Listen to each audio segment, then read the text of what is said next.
I love Better Call Saul. Personally, I think it's a better written show than Breaking Bad. But I get to Breaking Bad, and all of a sudden I'm watching through the show, and I find myself slowly becoming a complete 100% Walt stan.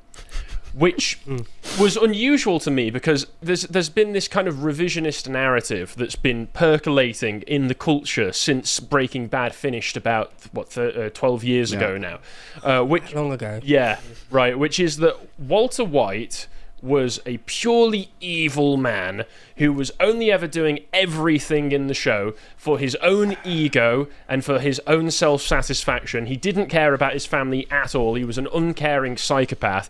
And Skylar White was actually an unappreciated hero who was just being victimized by Walt this entire time.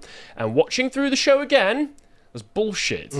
That is absolutely 100%. There is only one pure evil character in Breaking Bad, and it's not Walt. It is Skylar. No, it's the Paul. No, it's who? It's the Paul. The pool. Oh, that's a good point, actually. There is that theory that the pool makes people evil. The Paul is legitimately the most evil character in the entire thing. Right? Yeah. Because there's a flashback where Walt is buying the house.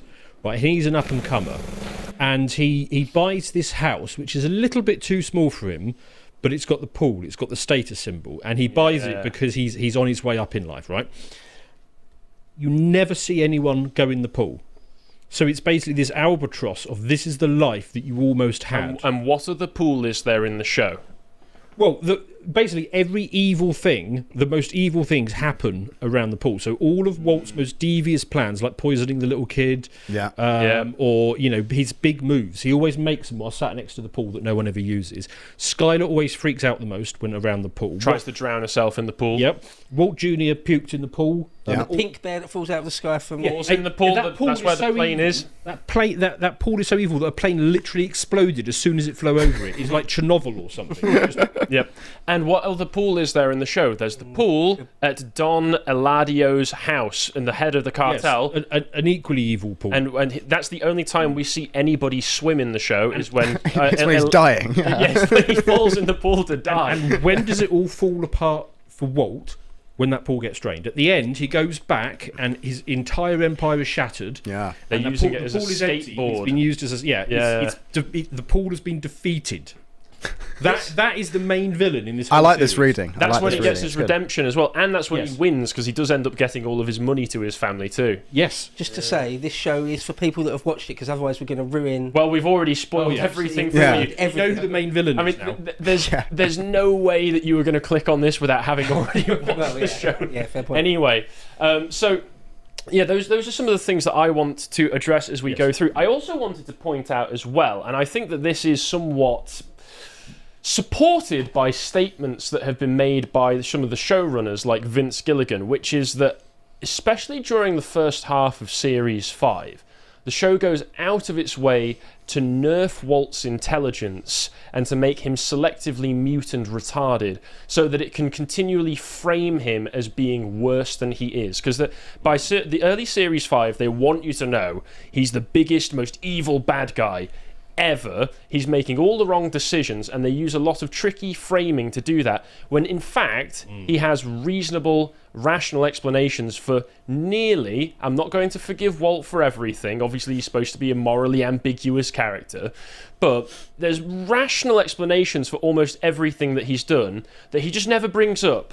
And the reason I say that there is a reason for saying this, which is that a few years ago, Vince Gilligan who was the showrunner and main writer, did an AMA on Reddit where he gets asked further down here, where is it here? He says, "Why did Breaking Bad connect so well with viewers? I wish I knew. Although I'm certainly glad viewers did connect with Walter White in the early days of the series when I was at my most foolish.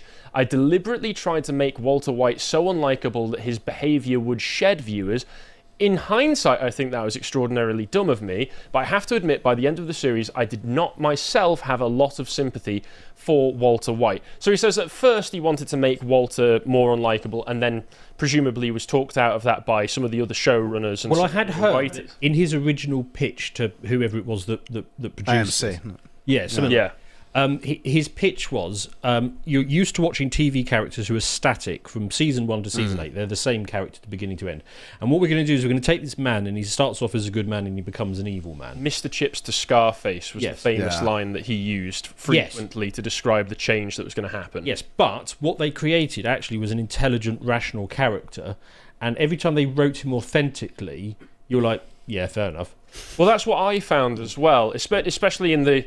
So with some of the revisionism that's been going on... By the way, did Vince Gilligan, did he write X-Files as well? He was one of the showrunners for X-Files for a long time, and he wrote an episode... One of the reasons he got Bryan Cranston in the first place was he wrote an episode where Bryan Cranston starred, so he knew he could do dramatic... Malcolm in the Middle, was it, or something? No, it was before Malcolm in the Middle, so that's how he knew he could do a convincing dramatic role. Did you ever see the Malcolm in the Middle episode where he does roller skates? Oh, yeah. That's great. I love that one. That's brilliant.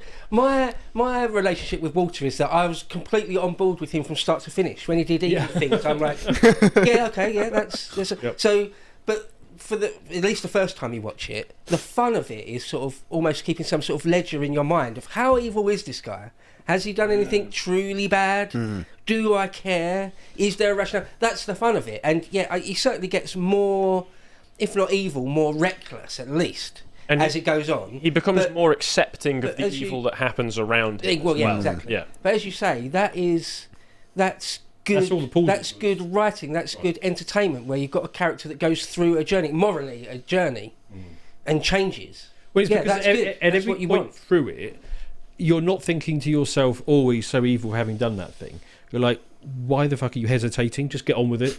It's obvious what the right thing to do is, and he like agonises towards it, and then he does it. But you kind of want him to get there. I mean, you think you should have cut Jesse loose a lot sooner. Yeah. And to be fair, one of my points is through watching it is that Jesse does bring a lot of his suffering onto himself through the whole show. And in fact, if you examine the third series, the arc that goes through the third series, everything that goes wrong in that series is basically Jesse's fault.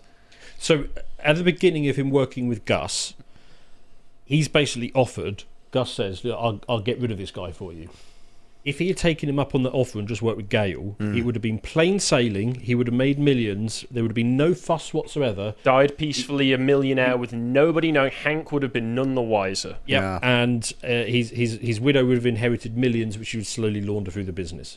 Well, what they should have really done is, if it was real, was that right at the beginning, after like episode 2 of season 1, after they dealt with the Crazy 8 Emilio situation, they should have split ways and their paths never crossed again. That would have been best for Pinkman. Well, Pinkman, yeah, certainly for Jesse. I mean, they have the episodes exploring that after the because again, rewatching it, I'd forgotten that there was all because one of the reasons it's such a good show and was so popular was it is very good at its character arcs and making the decisions the characters make sense. It's brilliantly written. Yeah, every character is beautifully crafted. And there are the 2 episodes where you explore Jesse trying to get an actual job. Both of them try to be legitimate again.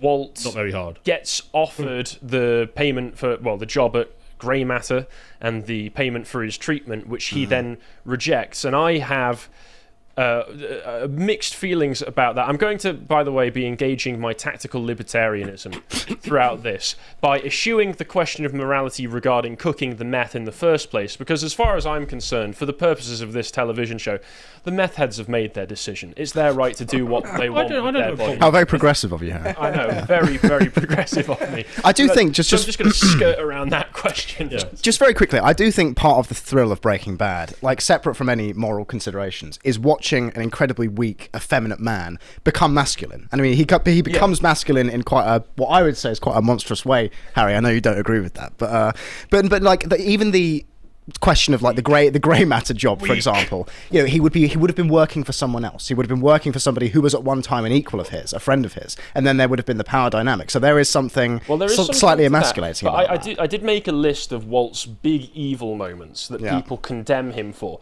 and that's one that people always bring up. But consider it this way: put yourself in Walt's shoes. You have just been diagnosed with cancer. You're wife is browbeating you into taking chemotherapy treatment that you don't want to in the first place because your father passed away when you were a child horribly of Huntington's disease, leaving that memory of your father as the only lingering memory you're able to have of him. And so you don't want your own children, especially your newly born daughter who's on the way soon, to only have that memory of you. He thinks, I'm going to go out my own way. I'll finally make a decision in my adult life that is entirely my own. If you would like to see the full version of this premium video, please head over to lotuseaters.com and subscribe to gain full access to all of our premium content.